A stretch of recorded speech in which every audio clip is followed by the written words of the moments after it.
Scales are essentially just groups of pitches.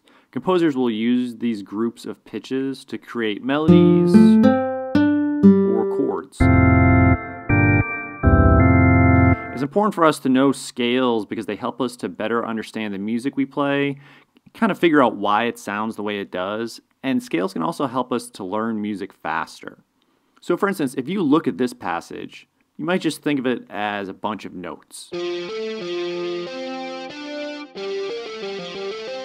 But if you know your scales, you realize that's actually just a jumbled up F major scale. And if you've practiced your F major scale, you can apply that knowledge to playing that passage. We label scales with two pieces of important information: the tonic and the type of scale. The tonic is the first pitch of the scale, but more importantly, it's the pitch that our minds consider to be the resting tone, or like the home base when we hear the scale being played in a song. And the type of scale describes the unique pattern of half and whole steps that exist between all the notes in the scale. There are many different types of scales out there, such as pentatonic, octatonic, Lydian, the blues scale, and the list goes on and on and on. Each one of these scales has its own unique sequence of intervals. Let's take the major scale as an example. What makes a major scale a major scale?